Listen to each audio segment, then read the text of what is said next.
No episódio de hoje do Third Vision, nós falaremos sobre um álbum da banda Iron Maiden. O álbum se chama Powerslave e foi lançado em 1984. O álbum é tido para muitos fãs da banda como o melhor da carreira da banda, ou pelo menos entre o top 3. Destacam-se, para falar um pouquinho só da história do álbum, antes de entrar no simbolismo propriamente dito, destacam-se então as duas primeiras faixas do álbum, a Aces High e a 2 Minutes to Midnight, que provavelmente foram tocadas em todas as turnês da banda, né? Obviamente posterior ao álbum. Então, né, são as músicas de maior sucesso. Ambas abordam uma temática de guerra, sendo essa primeira a Aces High aborda uma batalha aérea que ocorreu na Segunda Guerra Mundial, e a 2 Minutes to Midnight traz uma temática que fala sobre o relógio do Apocalipse. Para quem não conhece, nunca ouviu falar, pesquise o relógio do Apocalipse e vai entender. Porém, o álbum possui uma temática egípcia, né, na sua capa, com toda uma simbologia que remete ao Egito Antigo, né, que a gente vai falar, então, que é o nosso propósito mesmo de explorar essa simbologia, né? E dentre as músicas do álbum, a que realmente aborda a temática egípcia é a faixa título, a Powerslave. Então, a letra dessa música realmente é totalmente baseada na questão do livro dos mortos egípcio, né, e na mitologia propriamente dita, né, do Egito Antigo. Então, a gente vai falar sobre essa letra, né, os versos, e fazer as relações com essa mitologia, né, baseada então nos versos. Esse álbum aí, ele é bem característico porque foi uma época depois que o Bruce Dickinson e o Steve Harris andavam brigando, né? Foi uma briga de egos durante os anos anteriores. Então é um álbum que marca uma mudança na banda, né? E nas suas canções também. E pra quem não sabe, o Bruce Dickinson, ele é... Dicção. Dicção. O Bruce Dickinson, ele é PhD em história, se não me engano. Ele é um historiador muito conceituado. E não tem como dizer que todas as inspirações do Egito vêm dessa história profissional dele, né? E além do mais, as curiosidades sobre o Bruce Dickinson. O Bruce Dickinson é que ele é um aviador também, né? Ele pilota aviões e tal. Ele tem a licença, né, pra pilotar. Então, é interessante que o cara é o vocal da banda e tem um conhecimento enorme em várias áreas, né? E é esgrimista também, inclusive. Profissional, né? De competir e tal. O cara bebe de várias fontes e é um cara sem palavras pra dizer que é extremamente inteligente, né? E nesse álbum especificamente, na simbologia, obviamente, né? Eles tratavam todos os álbuns como uma simbologia. Até quem tem a coleção inteira dos álbuns até hoje sabe que se colocar um álbum, um CD do lado do outro, do lado dos CDs tem uma imagem que remete a uma continuidade das capas, né? Então o Iron Maiden, ele é meio chato no sentido de que eles são meio repetitivos nas artes, porque o Ed tá em todas as artes, que é o mascote deles, né? E em tudo que envolve a banda tá sempre o Ed lá, né? E a questão da simbologia, né, dos símbolos aí, por que tem uma pirâmide, né, a parte da frente é a pirâmide em si, e a parte de dentro, a costa do álbum, não dentro, né, dentro tem outras coisas, devido a cada álbum tem uma coisa diferente, né, mas nas costas do álbum, na parte de trás, tem dentro da pirâmide, né, pra quem tem aí, o João tem ali na mão, né, o CD, Exato, isso aí. Por que os caras nessa época usaram uma pirâmide e o nome do álbum é Powerslave, né? Pra quem não sabe, em inglês é Power, poder, né? E Slave é escravo, então, escravo do poder. O que quer dizer isso? Nesse álbum tem vários easter eggs, que são surpresinhas que estão espalhadas pelo desenho, pela arte. E todas elas, uma ali, se eu não me engano, é o Mickey Mouse, tá? Quer dizer poder, né? Também. Na questão é, é um símbolo muito poderoso porque, né, o Walt Disney é dono da Disneyland, né? E... É aquele símbolo que tu bate o olho, Exato. É que nem, sei lá, o tipo de uma Coca-Cola, assim. E me lembrando agora, cadê um insight agora, que é obviamente um hierógrafo, né?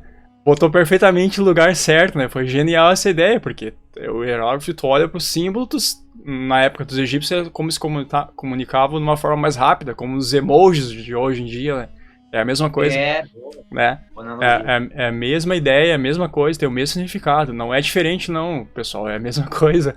Hierógrafos eram vários emojis representando alguma coisa, tu que interpretava de acordo com o contexto daquele momento. É interessante, né, a gente analisar isso trazendo pro hoje, né?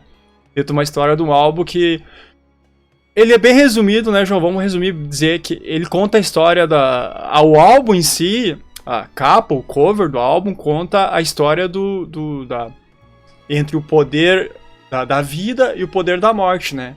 E tu entra pela porta da frente, vamos entrar no simbolismo agora profundo mesmo da coisa. A porta da frente ali é a escada que vai diretamente pro... De novo, né? De novo, lá no álbum do Steve Vai a gente falou essa mesma história. Pra quem não viu aí, foi o primeiro álbum que a gente analisou. Vou deixar aqui no card depois, pro pessoal acessar. A porta da frente entra exatamente na parte da genital ali, né? Naquele chakra, a porta de entrada, né? Exato. Né? Que é interessante. A porta... Curiosamente... Pode falar. Curiosamente, bom, aqui o pessoal não vai ver, mas a capa tá aí, né? Tá aqui. No vídeo. São 3 níveis de escada ali, né?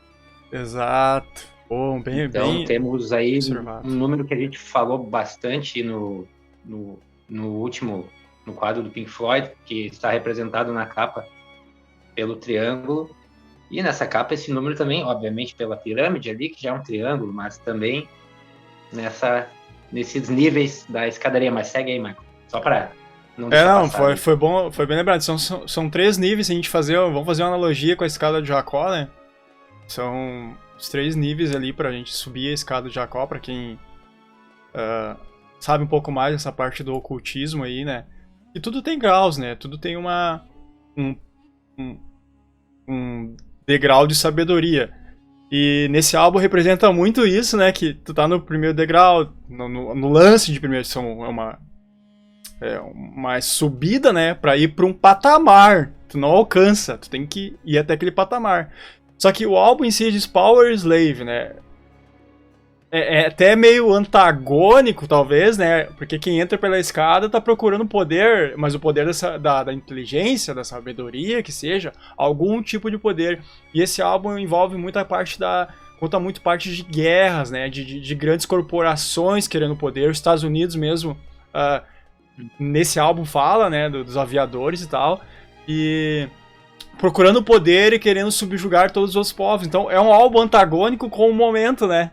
É bem interessante pensar dessa maneira aí. Muito. Pode falar. Pode seguir, Marcos. Não, pode seguir.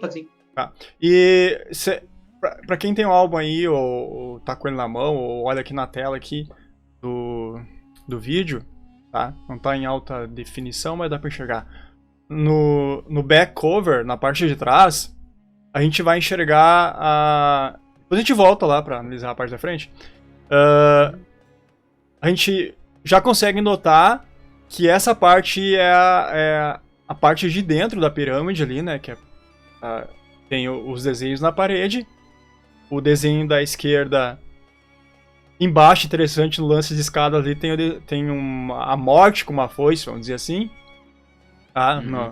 E na direita tem a balança, né? A famosa... o peso do coração contra o peso da pena, né? Que tá até ali, já tá desenhado ali. A gente também falou lá no álbum do Steve Vai, né? Porque por isso o álbum do Steve Vai tá tão lotado de simbologia que a gente vai acabar se referindo várias vezes lá, porque tem muita coisa lá, né?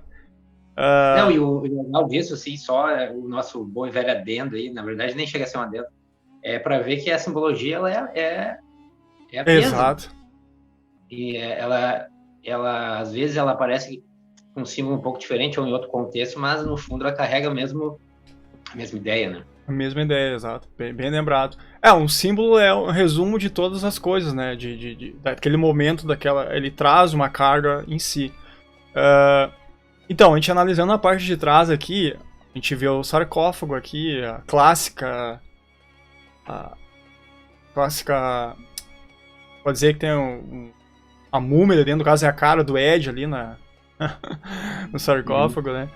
E a gente pode ver que também é uma coisa meio que todo mundo já conhece esse significado. Tem ali né, os juízes da vida e da morte embaixo, né? Com o sol na cabeça ali.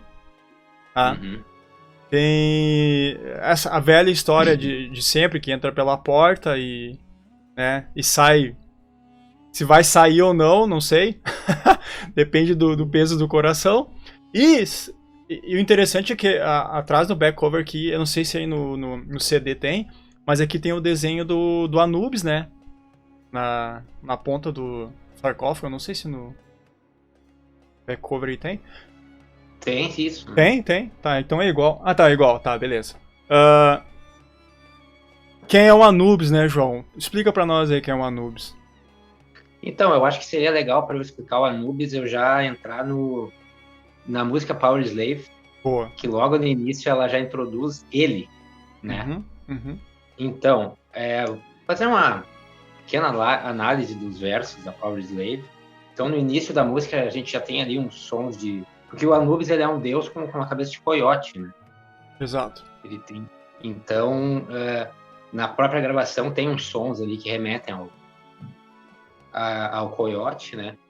E basicamente a história da Power Slave, antes de eu falar sobre os versos dela, é assim: era um faraó, que naquela época, o faraó, ele era Deus na Terra, encarnado, né? Para os egípcios, né?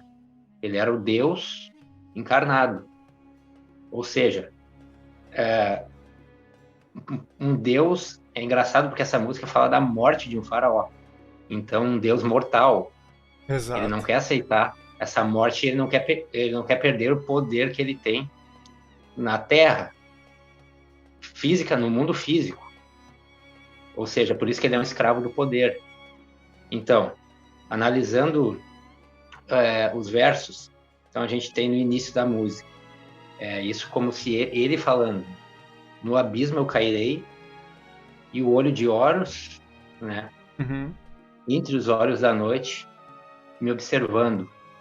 Ou seja, a referência ao Anubis, que ele é o responsável por conduzir, né, os mortos no submundo, né, já no início ali com os coiotes. Ou seja, ele está adentrando no pós-morte, né, no submundo. E aí, logo no próximo verso, bom, a gente tem uma menção a uma deusa em forma de gato, né, que daí o verso diz assim: verde é o olho do gato que brilha nesse tempo. É a deusa Bastet, né? Verde é o olho do gato que brilha nesse tempo.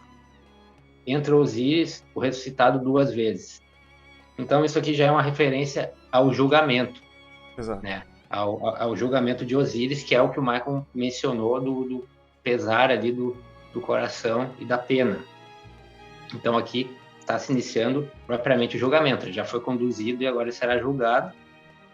Então, aí ele fala: me diga porque tive que ser um escravo do poder, Power Slave, né? Yeah. Eu não quero morrer, eu sou um deus. Por que não posso continuar vivo?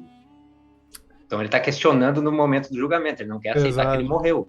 Exato. E... Quer isso, Michael? Comenta alguma coisa aí. Vamos nós aqui, a audiência que nós temos aqui, se coloca no lugar do faraó, esse que perguntou por que eu tenho que morrer se eu sou o escravo do poder, né? Te coloca no lugar dele e pensa. Eu tava me colocando enquanto o João falava e eu trouxe isso. Pensa, tu é um semideus, tu é um deus, na verdade, encarnado num corpo humano. Tu tem poder sobre no caso ali, trazendo pra época, né, no Egito inteiro. E por que eu tenho que morrer se eu sou um deus? Deus não morre?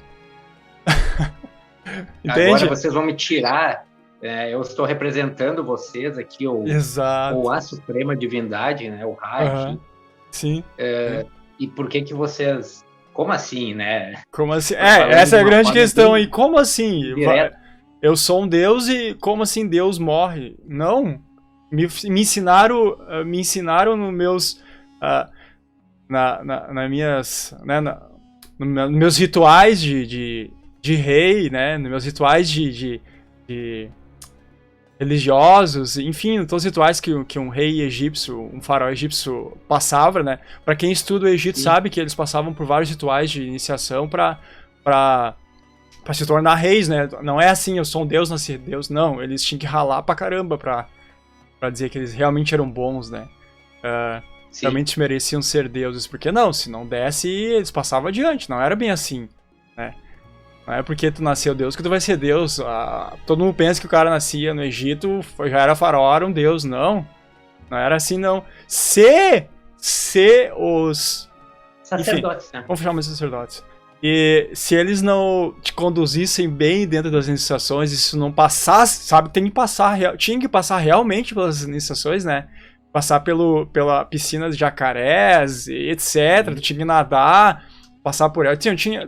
Essa piscina de jacaré é um dos lugares que tu vai se tu não passar no julgamento, né? Enfim. Pode ser condenado aí, né?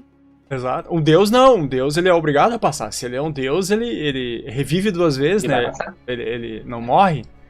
Entendeu? Sim, exato. Então, imagina, um faraó, ele faz todos os rituais de iniciação, e quando ele realmente vai morrer no corpo físico, né? Dizem pra ele, não, agora tu tem que te provar se teu coração realmente era mais leve que uma pena, né? Era equivalente a uma pena, na verdade. Uhum. Como assim, né? Como assim? Eu galguei tanto tempo de poder, tanta sabedoria, né? Não tem como negar que o Egito é o berço da sabedoria. Quem negar isso nunca estudou o Egito de verdade, né? Nunca teve interesse pelas coisas. E a gente tá falando de uma forma muito mais de que música, muito mais do que o álbum do Iron Maiden, né, João? A gente tá falando do simbolismo puro agora. Se a gente quiser falar só do simbolismo do álbum, é bem fácil, cara. É uma pirâmide. Só na pirâmide já é um símbolo por si só de sabedoria milenar, né? E fazer um adendo aqui da questão da parte da frente do álbum mesmo. A gente enxerga a serpente, como a gente já falou lá no início. De novo, eu volto lá no álbum do Steve Vai. A serpente é um significado de não é de sabedoria, mas de querer buscar sabedoria, como a serpente da maçã lá no Jardim do Éden falou, tu não quer dar uma mordidinha aqui pra ver como é que é a parada? É mais ou menos pra isso que serve a serpente nesses contextos aí, né? Sendo uma forma bem chula de falar, né? Pra não ser tão difícil de compreender. E é interessante que provavelmente do céu cai aquele raio em cima do nosso delta ali, né, João? Delta sobre delta é interessante, né? No topo da pirâmide ali, né? Exato. Cai o delta ali. O que quer dizer isso? Que há uma superioridade, há algo acima dessa pirâmide da Terra, né? Que é a parte de cima onde tu vai ser julgado. Se a gente olhar na parte de trás, ele entra ali e a gente sabe que é a parte de cima. E o simbolismo básico disso aí, do álbum em si, o nome, acho que o nome já resume tudo, pra mim. Na minha ideia, João, né? Não sei se tu tem esse mesmo pensamento, mas o nome Power Slave, enxergar uma pirâmide na tua frente, pra mim é 2 coisas. A vida inteira tu buscou sabedoria. Pra mim é isso. Que é o que o faraó tava fazendo durante essas 2 ou 3 músicas aí, né? Que são mais características do álbum. Sim. E a gente tava comentando que a Power Slave em si, ela tem aquele tom mais... no som mesmo, na música, né, João? Tem aquela característica mais egípcia, né? Que a gente conhece egípcia no sentido da escala ser usada na música. Dá muito mais essa intenção. Então, fortifica essa parte que é realmente eles queriam, né? Colocar esse nome como algo direcionado pro Egito, né? A ideia realmente é essa. Enxergar isso. E não tem muito o que falar a mais dessas coisas, porque são símbolos que são universais, né? São símbolos universais. O interessante de trazer esse álbum é justamente por a gente não tinha trazido uma simbologia egípcia explícita True, né? ainda. Que assim, por exemplo, no Vai, obviamente, ali, que nem a gente falou antes, são os mesmos símbolos, o mesmo significado, porém, às vezes tu tem um símbolo hindu que tem a correspondência num símbolo egípcio. Às vezes não, tu tem, né? Os símbolos são assim, de acordo com a sua época e com o seu povo lá, né, e tal. Porém, eles têm as suas semelhanças, né? E muitos são os mesmos, com o detalhe de alguma mitologia, de algum deus particular de uma mitologia ou outra, né? Mas as ideias são as mesmas, assim. E o próprio álbum, falando rapidamente dessa questão aí da sonoridade, realmente, ela tem... As outras músicas, elas são aquela característica mais daquele heavy metal anos 80 mesmo, e umas pitadas de hard rock, com exceção da última música, que é um épico também, que daí já tem alguns elementos diferentes, mas a Powerslave, ela, inclusive, além da letra, que é puramente simbólica egípcia, eles realmente, para fortalecer ainda mais a temática, buscaram uma sonoridade que é diferente das outras músicas do álbum, justamente para caracterizar mesmo, né? E só uma última coisa sobre a capa, que eu acho que depois que o Michael falou, assim, não tem muito mais o que dizer, só sobre a minha percepção. Então, como o Michael disse aqui, desse delta aqui, né, o superior, iluminado, né, dourado, brilhando, né, dourado, assim, aqui, né, e com esse raio vindo de cima. Então, pensando na ideia que o faraó, ele é uma representação divina, ou até mesmo uma encarnação, né, divina, então a gente pode ter essa correspondência divina aqui sendo descendo e para o físico, né, vindo de um plano etéreo para o físico aqui, que é justamente a construção física aqui representando, né, a pirâmide física aqui, né. Perfeita observação, e até, para quem não sabe, a pirâmide sempre foi considerada um catalisador, né? Então ela catalisa, ela serve, ela é um boost para os deuses, né? E a gente entra em toda aquela parte de que ela é posicionada em tal região, em tal longitude, etc. A gente sabe dessas coisas e realmente é verdade, já é comprovado cientificamente, né? Que há ações nessas áreas, né? Para quem estuda egípcio, isso eu tô chovendo uma olhada, né? Para quem realmente estuda, aqui já estudou, pelo menos, a gente tá chovendo uma olhada aqui para muitas coisas. Mas a simbologia ela é tão interessante que cada um tem uma percepção. Eu não tinha me dado conta dessa percepção que o João falou, por exemplo, né? Realmente. E cada um vai enxergar de uma maneira. Então, né, além do recado de sempre, né, João? De deixar o like, de comentar, de compartilhar. Isso. E o sininho. Deixa aí embaixo, né? É a minha parte dessa hora aí. Deixa aí. Eu trago ele. Um dia ele aparece. Eu prometo. Vou fazer aqui no copo. Isso, ativa o sininho aí. E quem viu mais alguma coisa aí, eu sei que o Fernando Webster vai falar alguma coisa, que ele adora Iron Maiden, então eu já deixa aí a tua ideia, Fernandão. Deixa aí que ele já vai pedir um próximo álbum aí. Deixa aí, e pra quem também assistiu aí, tá assistindo, vai deixando aí embaixo nos comentários o que percebeu, né? Porque se a gente for realmente entrar a fundo, a gente vai ter que falar dos deuses, né? Que não é necessário falar disso, porque nós estamos nos importando no Third Vision, mesmo com a ideia do álbum, né? Resumidamente. Do álbum, né? E, antes de terminar, que a gente já tá no nosso tempo também,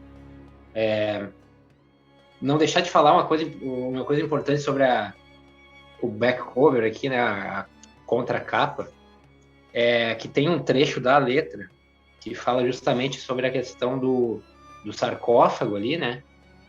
E da questão dele ser mumificado, né? Que diz assim na letra: agora estou frio, mas um espírito vive em minhas veias. Silencioso, o terror que reinou esculpido nas pedras, ou seja, né, está esculpido a história, né, deles era retratada em pedras, né? Que massa, né, cara?